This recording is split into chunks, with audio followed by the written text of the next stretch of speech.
வணக்கம். இது ஒரு குடும்ப விழா என்றால் மிகையாகாது. என் குடும்பத்தார் சில பேர் இங்கே உட்கார்ந்துருக்காங்க. அது மட்டுமல்ல, இங்கேயும் அமர்ந்திருக்கிறார்கள். இந்த மேடையில் அமர்ந்திருக்கும் பலரும் ஒவ்வொருவரும் விழா நாயகர்கள், தனியாக விழா எடுக்க தகுதியானவர்கள் தான். இவர்கள் எல்லோரும் சேர்ந்து விழா எடுக்கும் மனிதரை பற்றி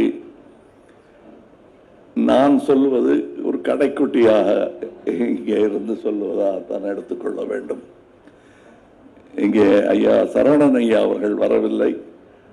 அவருடைய மடியை, அவருடைய இடத்தை இங்கே கொடுத்திருக்கிறார். அவர் அதற்கு பதிலாக ஒரு பிரதிநிதியாக அவருடைய கடைக்குட்டி பிள்ளை, நானும் செல்ல பிள்ளை விசி குகநாதன் அவர்களும் இங்கே வந்திருக்கிறார்கள். இதெல்லாம் என் பழைய நினைவுகள்.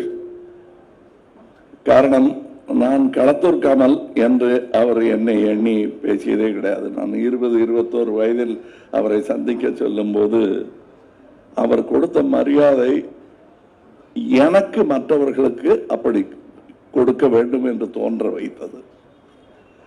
வாப்பா தம்பி என்று கூப்பிட்டிருக்கலாம், ஆனா வாங்க அப்படின்னு தான் கூப்பிட்டாரு. என்ன அந்த குணாதிசயம் சரவணன் சாருக்கே உண்டு. அதனால்தான் சரவணன் சார் இவ்வளவு மதிக்கிறாரு இவரை. ஏன்னா சரவணன் சாரையும் அப்படித்தான் அவர் நடத்தியிருப்பாரு. சின்ன பையனா பார்த்திருப்பாரு.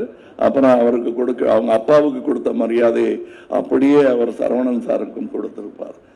அவர்கிட்ட கத்துக்க வேண்டியது அந்த புன்னகையும் அந்த மரியாதையும். நான் ஏதோ ஓரளவுக்கு கற்றுக்கிட்டு இருக்கேன். புன்னகை இன்னும் வரமாட்டேங்குது. வாழ்க்கை சூழல் அந்த மாதிரி இருக்கலாம்.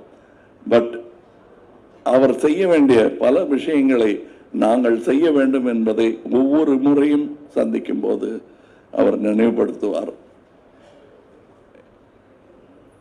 நான் ஒரு 20-21 வயசா இருக்கும் போது நான் டெக்னீஷியனாக தான் என்ன நினைச்சிட்டு இருந்தேன்.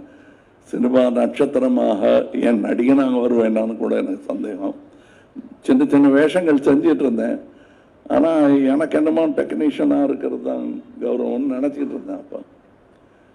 அப்போ பாலு மகேந்திரா அவர்கள் முதல் படம் எடுக்க போகிறார். அவருடைய ஃப்ரேமிங், அதற்கு முன்னாடி அவர் மலையாளத்தில் எடுத்த படங்களுடைய ஃப்ரேமிங் எல்லாம் மாறி போயிடும். இங்கே தேட்டரில் நான் சண்டை போடுறதுக்காக டிஆர் அவரை பார்த்தா தான் இதெல்லாம் சரியாகும்னு சொன்னாங்க. நான் போய், என்ன சார் இவ்வளோ கஷ்டப்பட்டு அவர் பிரமாதமாக இன்டர்நேஷ்னல் லெவலில் ஒரு ஃப்ரேமிங் வச்சுருக்காரு, அதெல்லாம் மாறி போயிடுச்சு. ஒவ்வொரு தேட்டரில் ஒவ்வொரு மாதிரி ப்ரொஜெக்ஷன் பண்ணுறாங்க. அதுக்கு தான் நாங்கள் எல்லாருமே முயற்சி பண்ணிட்டு இருக்கோம். Good, you notice that. அதுக்கு கொஞ்சம் டைம் ஆகும். எல்லாரும் ஒரே மாதிரி செய்ய முடியாது. சென்ட்ரல் ஸ்டேஷன் மாதிரி பரமக்குடி ஸ்டேஷன் இருக்கான்னு கேட்டார். அப்போ அதுக்காக டூரிங் டாக்கீஸ்க்காக படம் எடுக்க முடியுமான்னு எனக்கு தெரியாது. அவருடைய ஆரம்பம் டூரிங் டாக்கீஸ்ல இருந்தாங்க. இல்லை, அதுக்காகவும் படம் எடுக்கணும், அதுவும் வேணும் இதுவும் வேணும் என்று எனக்கு அறிவுறுத்தினார். நான் இந்த மேடையில் பாலுமகேந்திரா அவர்களை பற்றி பேசுகிறேன் என்று நினைக்க வேண்டாம். நான் பாலுமகேந்திரா அவர்களிடம் கோழி மூட்டினேன். ஒன்றும் பண்ண முடியாதுங்கிறாரு, மெதுவாக தான் நடக்குங்கிறாரு. தேவரமன்ல சிவாஜி சார் என்னுடைய பாத்திரத்துக்கிட்ட சொல்லுவாரு, மெதுவாக தான் வருவான் அப்படின்னு சொல்லுவாரு. அந்த மாதிரி சொல்லிட்டாரு சார் அப்படின்னு. பாலு அவர்கள் என்ன பண்ணாருன்னா, சரி அது நடக்காதுன்னா நம்ம அதுக்கு ஒரு சட்டம் போடுவோம்னாரு. பாலு அவர்கள் எடுத்த படம் இது இந்த குறை தீர்க்கப்படும் வரை அவர் ஒரு ஃப்ரேம் பண்ணிக்கிட்டாரு. அந்த ஃப்ரேம் எந்த ப்ரொடக்ஷனாலையும் மாற்றவே முடியாது. இப்படி நடந்த கூட்டு முயற்சியில் வளர்ந்ததுதான் இந்த இண்டஸ்ட்ரி. ஒருவருக்கு ஒருவர் குறை சொல்லிக் கொண்டில்லாமல் குறையை தீர்ப்பது எப்படிங்கிறதுல முக்கியமான வல்லுநர் டிஆர் அவர்கள். இதுல அவரோட அந்த வரி எப்படி போடணும்னு கவர்மெண்ட்டுக்கு சொல்லி கொடுத்தது வரை, அதனால் பலர் வசதியாக நான் உட்பட டிபேட்ஸ் வரும், என்று பேச வேண்டியிருக்கும். நான் தான் சொல்வேன், நம்மெல்லாம் இந்த ட்ரெயின் நிற்கும் போது ரெண்டு பக்கமும் நின்று வியாபாரம் பண்ற வியாபாரிகள் மாதிரி. ட்ரெயின் போயிடுச்சுன்னா ஒருத்தர் தான் பார்த்துட்டு இருக்கணும். ரொம்ப திட்ட வேணாம் யாரையும்ன்றது நான் சொல்லுவேன். நான் அதுல பெரிய முன்னுதாரணமாக இருந்தவர்கள் டிஆர் அவர்கள், சரவணன் சாரையும் சொல்லணும். நீங்க இவருடைய நட்பு வட்டம்னு நீங்க பாத்தீங்கன்னா, இன்னைக்கு யாரையெல்லாம் நாம் சினிமா தந்தை என்று சொல்லுகிறோமோ அவர்களெல்லாம் இவருக்கு நண்பர்கள். Vasan sir, TR Sundaram sir அவர்கள், மெய்யப்ப செட்டியார் அவர்கள், இந்த அரங்கத்தை நிறுவியவர். இப்படி இவங்க கே சுப்பிரமணியம் அவர்கள், இப்படி பெரிய பெரிய ஜாம்பவான்களுடன் பழகிய அவர் எங்களுடன் பழகினார், எங்களையும் கூப்பிட்டு பேசினார், எங்களுக்கு அறிவுரை வழங்கினார். உதாரணமா நான் இந்த டால்பியில ஒரு படம் எடுக்கலான்னு, வெரி குட் வாங்க, நான் எக்ஸிபிட்டர்ஸ் எல்லாம் கூப்பிட்டு என்னை முன்னிறுத்தி எனக்கு அவங்களோட விவாதத்துக்கு ஆரம்பிச்சேன். நான் விவாதம் பண்ணாதீங்க, விஷயத்தை மட்டும் சொல்லுங்க. அதையெல்லாம் நான் இப்பொழுது புரிந்து கொள்கிறேன். தாமதமாக இருந்தாலும் நல்ல பாடம் போதிக்க அவர் போன்ற பல ஆசிரியர்கள் ஃப்ரீயாக கற்றுக் கொடுத்தாங்க. இன்னொரு ஆசிரியர் அம்மா அங்கே உட்காந்துருக்காங்க, பத்மா அவர்கள். அவங்க கிட்ட போய் ஒரு நாள் கூட நான் கிளாஸ் எடுத்ததில்லை. ஆனால் மனதளவில் நான் மாணவன் தான், அது அவங்களுக்கு தெரியும். இப்படி பல பேரறிஞர்கள் இந்த படம் இது ஆரம்பிக்கும் போதே என்னுடைய அக்காவின் கணவர் தான் பேசி ஆரம்பித்து வைத்தார். எனக்கே ஆச்சரியமா இருந்தது, இவர் எங்க வந்தார் இங்கிற மாதிரி இருந்தது. டிஆர் போல் அவரும் எல்லா இடத்திலும் பரவி இருக்கும் பெரிய மனிதர். இவர்களெல்லாம் எப்படியாவது ஒன்று சேர்ந்து விடுவார்கள். அப்படி அவர்களை பார்த்து கற்றுக்கொண்டு ஒன்று சேர்ந்திருக்கும் கூட்டம் தான் இங்கேயும் அமர்ந்திருக்கிறார்கள். தனியாக ஒவ்வொருத்தர் பேரையும் சொல்ல வேண்டிய தேவையில்லாமல் அனைவருமே புகழ்மிக்கவர்கள். எல்லாரையுமே முகம் பார்த்தா தெரியும், வெறும் போட்டோ போட்டா ஆடியன்ஸ் சொல்லுவாங்க யாருன்னு.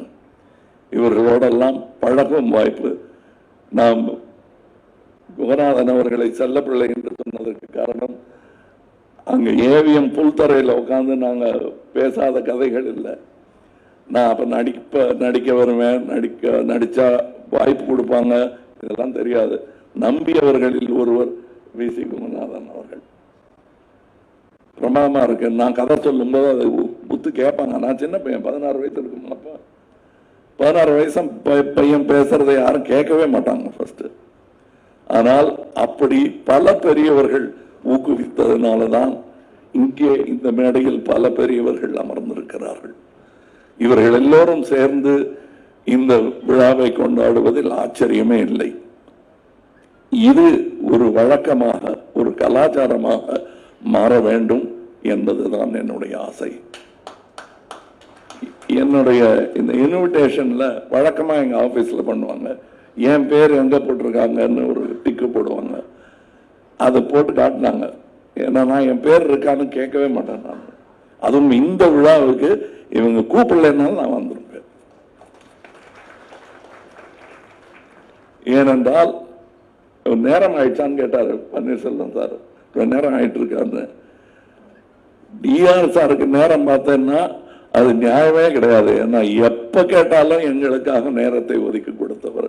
அதனால் அவருக்கு பெரும் பயன் ஒன்றும் இருக்காது.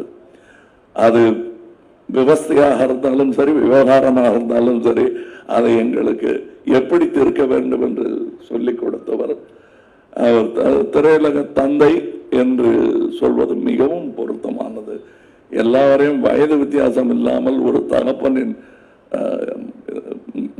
ஸ்தானத்தில் நின்று கொண்டு, உடம்பு சரியில்லாத நேரத்தில் கூட எங்க விழாவுக்கெல்லாம் வந்து அவர் நின்று பேசி முடிச்சு கொடுத்துட்டு போவார். அவருக்கு விழா எடுக்கணும் என்று யாருக்கெல்லாம் தோன்றியதோ அத்தனை பேருக்கும் என்